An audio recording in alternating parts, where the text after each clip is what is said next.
When I stopped doing videos for YouTube about 6 or 7 months ago, whenever it was, I had left bookmarked at least a couple of videos, music videos I thought I should look at. The fact of the matter is I have a really hard time doing this on YouTube with music because in my critical analysis of any really art, I'd like to point out both what I feel positively about and negatively about. And that just doesn't fly so well on YouTube because people are generally looking for affirmation of any musicians that they like. They don't want to hear you talk down at them, which is fine.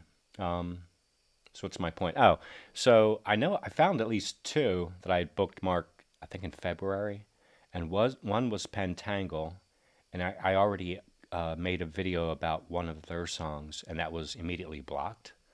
And the other one was this video. Now I don't remember. Let me find out what her name is. It's Helene Vogelsinger, and I do recall finding this really interesting, but not necessarily for the sake of the music. I find the entire experience really interesting. Helene, apparently she does this a lot.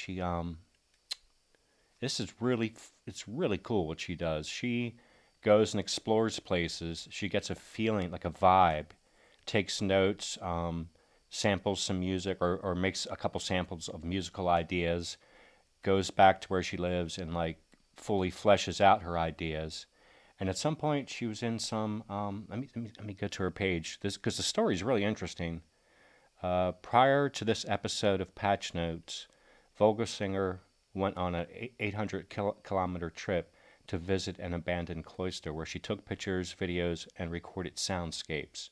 She then came back to her studio and started to create the musical foundation based on what she experienced during that day. I love that idea. I absolutely love that idea. Okay, let me skip ahead. A few weeks later, Vogelsinger returned to record the finished piece. Like she wanted to return to the original cloister, but the building wasn't accessible.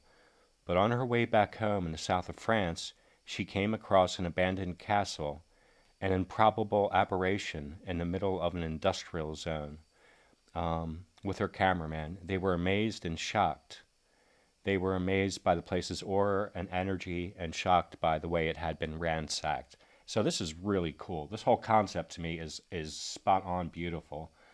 And what but I just read that today, but what had interested me in this video was the surroundings itself. And I think this is kind of what she wanted people to do. She wanted to share her experience with people. So not just the sound of what was evoked in her mind, but also the visual experience. So I'm assuming she has adapted this piece somewhat to this the new building that she's in. Let's look at it. Look at those floors right there. This is that's kind of important to what I thought about this building before. I think there's different levels of human activity in this building. Also, I didn't realize, I realize now she said it was a castle. I didn't think this was a castle. I thought this was a well-appointed estate. To me, it didn't seem like it was that large. So if this is a castle, then this is one wing of the castle. But look at the walls right there underneath the window on the right. This reminds me of the floors we just passed. It looks like there was, some time ago, human activity by people that owned the place or managed it. They wanted to see what was behind what the walls were made of, because it's all cleaned up around there. And there's other levels of human activity. Whatever people came in to kind of ransack the place. I wonder how much she adapts to what she's seeing now. Obviously, that cushion is something that she's used to sitting on at home.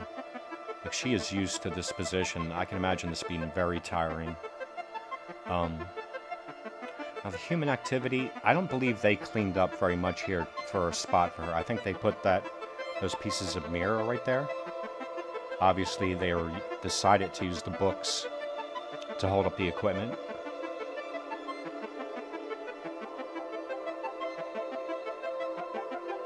I'm not even going to try to figure out how that equipment works. Or why you would do that. why you would do. I don't want to talk about it. Now look at that level of decay that the chair was able to fall apart. Maybe somebody broke it. Look out the back door. Wait a second. Look at that. Looks like a barnyard door on the back. That doesn't seem right. What's up with that door all the way around back? Alright, the books on the table. I do not believe that these people put those books there. I think whoever vandalized the place did. What's really amazing about this is the different levels of decay or almost fine state of things. Like, there are many portions of the walls that seem not bad at all. But then there's other places people have... I can't figure out if the vandals broke sections of these walls, all of them, or people that owned it. Wait a second, there's a barnyard door on the front too. Wait a second. Those are double doors. There's two sets of doors. Wow.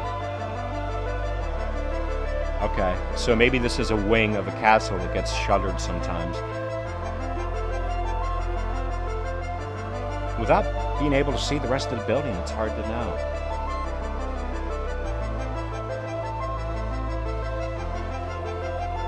I did notice she had a mixer by her left knee. So however this equipment works, she does this one by her left knee is a mixer, and right there, and that white box must be the device that captures the sound. And there's a power cord running around back to that box. That's how she's powered it up. She has a freestanding power supply. I have to say, she must have another case somewhere, because there's no way she rewires that when she gets to the site. There's no way. So she has another flight case somewhere.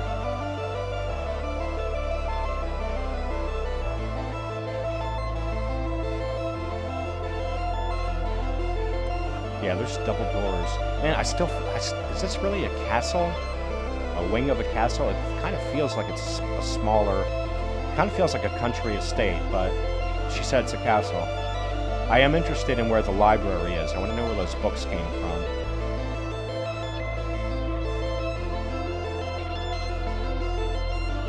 Look at that back room.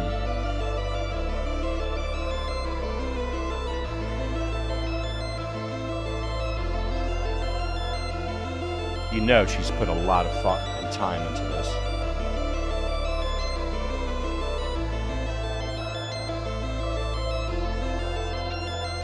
I mean, to some extent, obviously, she's mixing the sound on the fly.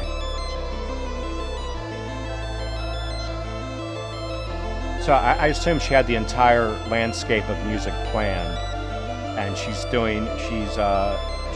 has to be making some changes here on the fly. Now, those paintings, is that the second one? Or is there only one? For sure, somebody put that there just to look at it. I'm not saying these people did. That's not certain. And there's another spot right there where in an otherwise fine floor, somebody ripped out one of the beams. So you know people were in here looking at the structure of the building.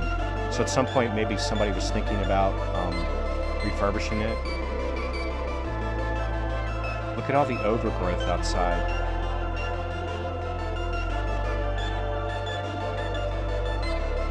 Yeah, that white box right there must be how she's capturing the music. Has to be.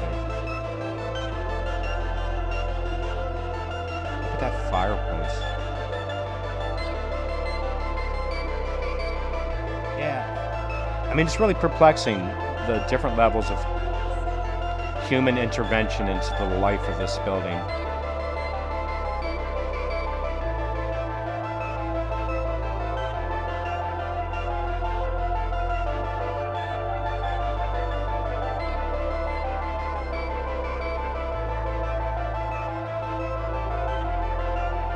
There's all of her power sources around front. Or her batteries. Power packs. Not batteries.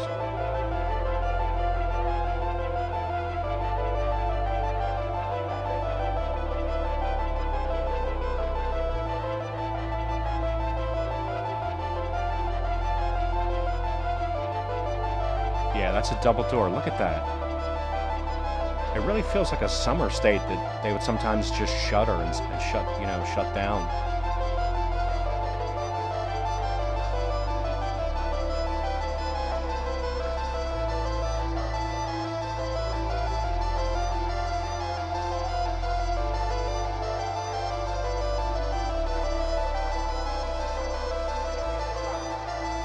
I don't think they put that chair and table back there. I think somebody else did.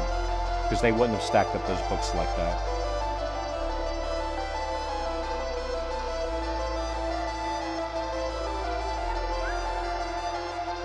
Those other pieces of furniture, I'm not so sure. That painting, I'm not so sure.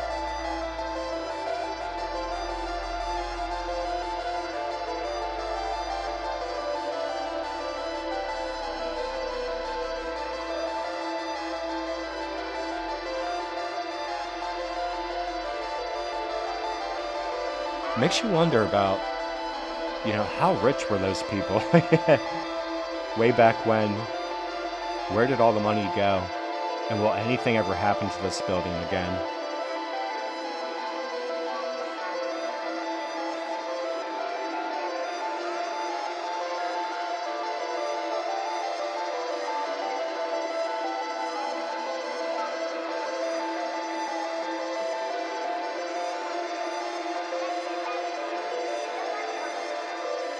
I don't think they put that table by the fireplace and put that suitcase on top.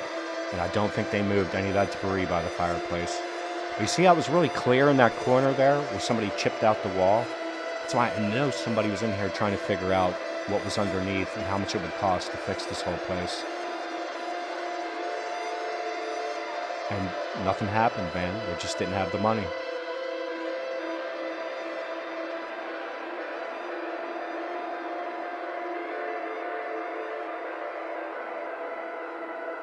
I think it's cool. I really appreciate what she's done here. I appreciate the entire concept. And that it really looks like a lot of hard work.